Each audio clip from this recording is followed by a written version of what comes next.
नमस्कार दर्शकों, मैं हूं भगवती प्रसाद पुरोहित एडवोकेट और आप देख रहे हैं यूट्यूब का कानूनी ज्ञान चैनल।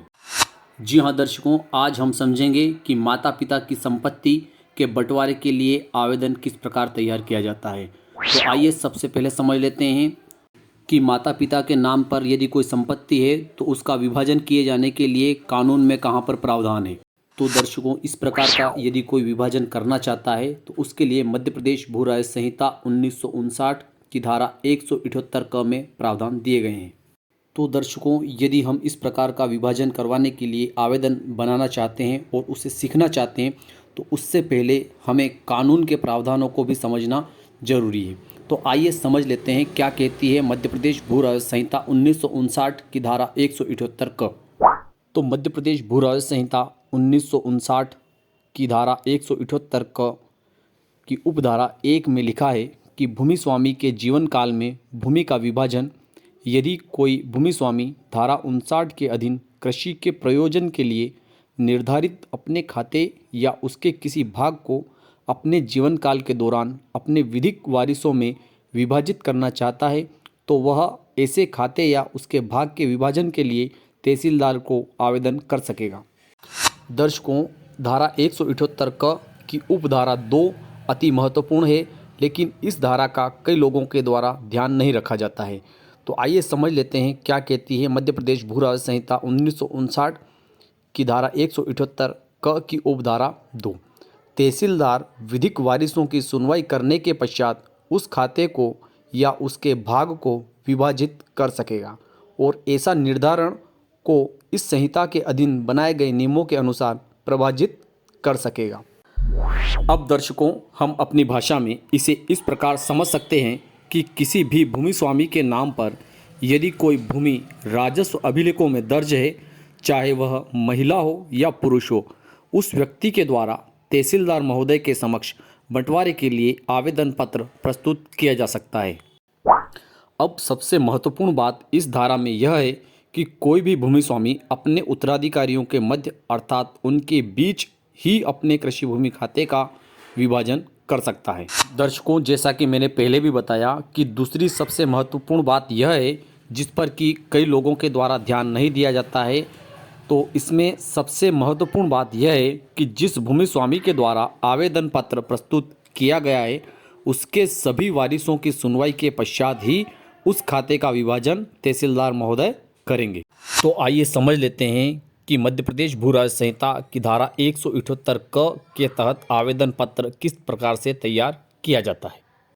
तो दर्शकों, हम उदाहरण के तौर पर यह मान लेते हैं कि किसी भूमि स्वामी के नाम पर किसी गांव में कोई कृषि भूमि खाता स्थित है और उस भूमि स्वामी के एक पुत्र और एक पुत्री है। इसके अलावा न उसकी पत्नी है न इसके अलावा अन्य कोई उसके पुत्र और पुत्री है। अब वह भूमि स्वामी अपने एक पुत्र और एक पुत्री तथा स्वयं के मध्य उस खाते का विभाजन करना चाहता है।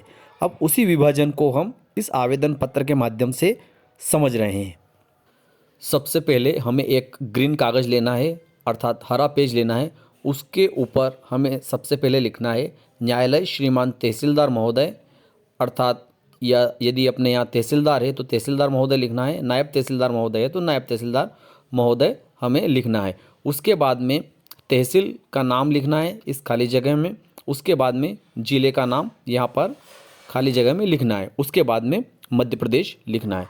उसके बाद में लिखना है प्रकरण क्रमांक, उसके बाद में कुछ खाली जगह, फिर अ27 अर्थात अ27 से मतलब होता है कि जो मद होता है बंटवारे का वह अ27 माना जाता है। उसके बाद में आबलिक लगाकर यहाँ पर 2022 या जो भी वर्ष हो 22, 23, 24, 25 जो भी वर्ष हो उसका उल्लेख हमें यहाँ पर कर देना है।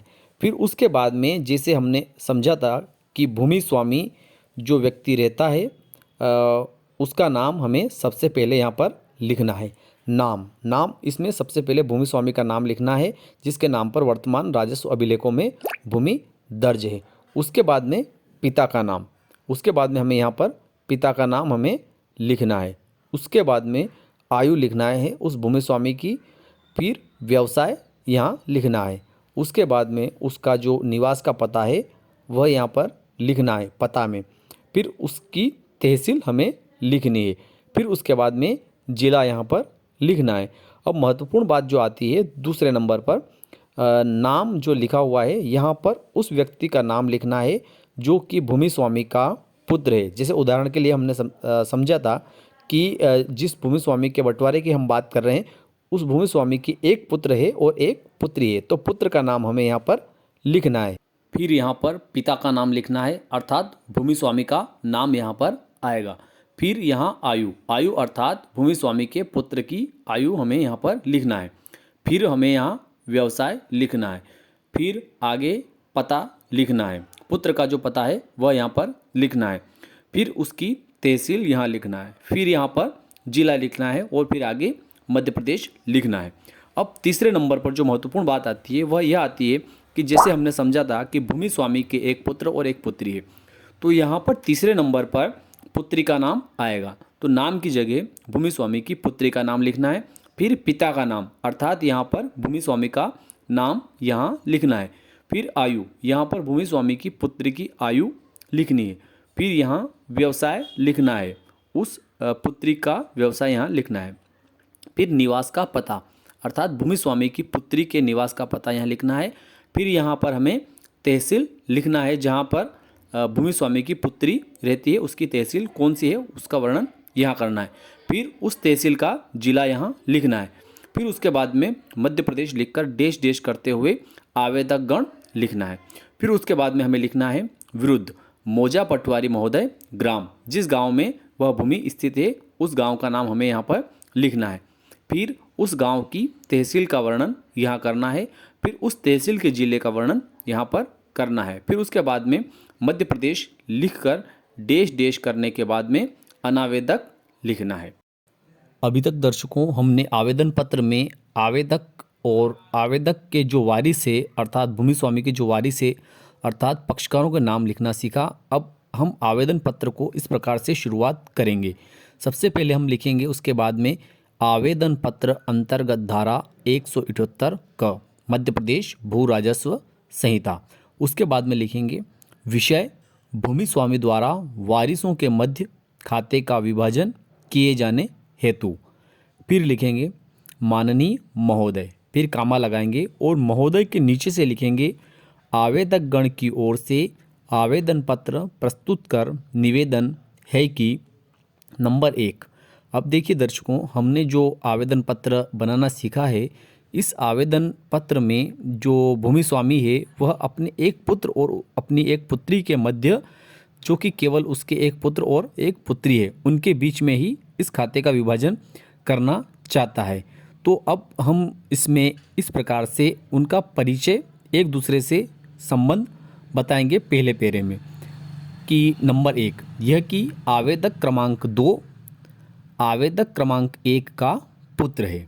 आवेदक क्रमांक 2 जो है वह आवेदक क्रमांक 1, आवेदक क्रमांक 1 कौन है?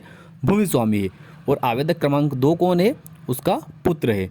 तो हम ऐसे लिखेंगे कि यह कि आवेदक क्रमांक 2 आवेदक क्रमांक 1 का पुत्र है तथा आवेदिका क्रमांक 3 आवेदक क्रमांक 1 की पुत्री है। इसके अतिरिक्त आवेदक क्रमांक 1 के अन्य कोई वारिस नहीं है। अब दूसरा पेरा जो लिखेंगे हम, पहले पेरे में हमने उन पक्षकार जो है आवेदक गण है उनका आपसी रिश्ता हमने बताया। दूसरे पेरे में हम उस भूमि स्वामी के नाम पर जो भूमि राजस्व अभिलेखों में दर्ज है उसका वर्णन हम यहाँ पर करेंगे। तो दूसरा पेरा हम इस प्रकार लिखेंगे, यह कि आवेदक के नाम पर ग्राम, जिस गांव में आवेदक के नाम पर आवेदक क्रमांक 1 भी हम यहाँ पर लिख सकते हैं।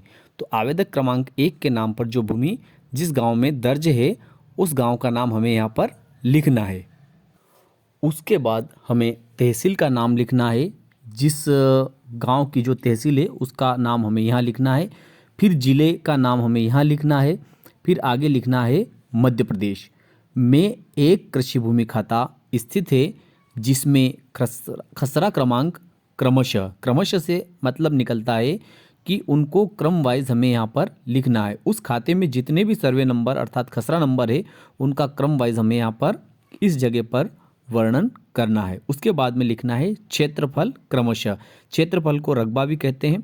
तो क्षेत्रफल क्रमशः से मतलब फिर उसी प्रकार से जैसे हमने खसरा क्रमांक लिखे थे तो उन प्रत्येक खसरा क्रमांक का जो है क्षेत्रफल क्रम वाइज हमें यहाँ पर लिखना है।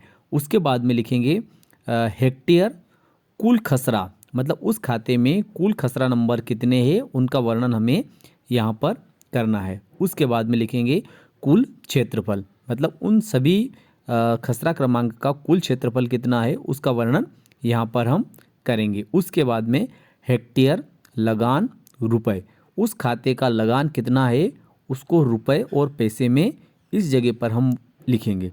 पैसे की भूमि स्थित है। अब देखिए तीसरा पेरा हमें इस प्रकार लिखना है, पेरा नंबर 3, यह कि उक्त खाते का आवेदक क्रमांक 1 ने अर्थात भूमि स्वामी ने मौके पर स्वयं एवं अपने पुत्र पुत्री अर्थात आवेदक क्रमांक 2 एवं आवेदिका क्रमांक 3 के मध्य विभाजन कर दिया है। विभाजन मतलब बंटवारा कर दिया है। चौथा पेरा लिखना है, यह कि आवेदक क्रमांक 1 अर्थात भूमि स्वामी चाहता है कि राजस्व अभिलेखों में भी मौके पर किए गए विभाजन अनुसार विभाजन दर्ज किया जाए, ताकि आवेदक क्रमांक 1 अर्थात भूमि स्वामी और उसके पुत्र पुत्री अर्थात आवेदक क्रमांक 2 एवं 3 अपने अपने हिस्से की भूमि पर कृषि कार्य कर शासन की योजना का लाभ ले सके। इसलिए यह आवेदन पत्र श्रीमान के समक्ष प्रस्तुत किया गया है। पांचवा पेरा हमें लिखना है, यह कि प्रस्तुत आवेदन पत्र श्रीमान के सुनवाई क्षेत्राधिकार का होकर उचित न्याय मुद्रा पर प्रस्तुत है। अंत में हमें लिखना है, अतः श्रीमान से विनम्र निवेदन है कि आवेदन पत्र स्वीकार कर मौजा पटवारी महोदय से मौके पर हुए विभाजन अनुसार प्रतिवेदन आहूत कर मतलब बुलाकर आवेदक गण के मध्य राजस्व अभिलेखों में भी पृथक पृथक खाते दर्ज किए जाने हेतु आदेश पारित करने की कृपा करे। और आखिरी में अंत में हमें यहाँ पर दिनांक लिखना है, फिर यहाँ पर माह लिखना है और यहाँ पर वर्ष लिखना है। जैसे अभी 2022 है तो 2022, 23 है तो 23, 24 है तो 24, 25 है तो 25। उसके बाद में हस्ताक्षर आवेदक गण, यहाँ पर पहले नंबर पर भूमि स्वामी, फिर दूसरे नंबर पर उसका पुत्र और तीसरे नंबर पर उसकी पुत्री के यहाँ पर हस्ताक्षर किए जाएंगे। अब आगे हम समझेंगे कि इस आवेदन पत्र के संलग्न कौन कौन से दस्तावेज प्रस्तुत किए जाने आवश्यक रहते हैं। तो दर्शकों इसी तरह यह भूमि जो है, जैसे मान लो कि एक पिता के नाम पर भूमि थी और इसको उस पिता ने अपने पुत्र और पुत्री के मध्य और स्वयं के मध्य उस खाते का विभाजन किया।